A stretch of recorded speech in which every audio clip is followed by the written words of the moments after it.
Endimeni kaMaskandi ufike ngathi ulivukani kanti kade wasoyivuka necala kaShafuza nikezwe kanye nonto encane leyo ndaba bengayifakaza kumali abatheka.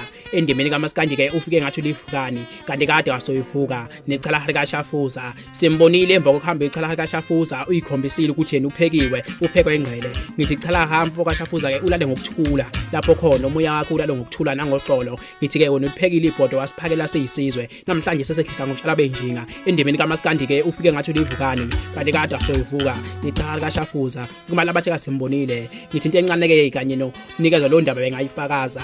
Ngithi ubeshaya hit emva kwenye hit washiya siqalazo kanti lo mfana wakuphi sengicela ukunasisa owakahlabisa. Ngithi hlabisa ke nawe ke awumncinyane sokomusha ihlombe ushaya ingoma ngale ngoma yakhe ushaya hit emva kwenye hit. Ngithi hayibo wena ufuna ungalela ubala mina ngoba ngenayo imali yase-Absa yokuthenga ama-shefti ayikulungile. Ngithi bafethu ngithi ngicela sikhulekeni ngaphambi kusemakhaya sicela okuhle endleleni zomgwaqo sesivikeleke.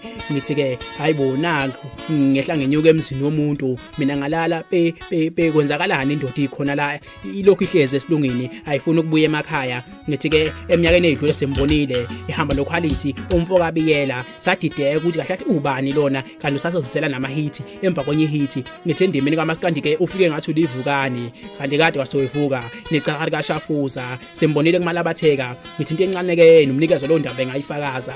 Ngithi ke tshala benjinga inkulu ingoma. Ngithi mina ngishaya ihlombe njengembongi yaseNhlwathi ngiyakuvuma. Ngithi qhubekela phambili. Ngithi ke ngivalele inkonzo nami ngehlise ngitshala benjinga eSminoff imbongi yaseNhlwathi. Uthi yakubeka phambili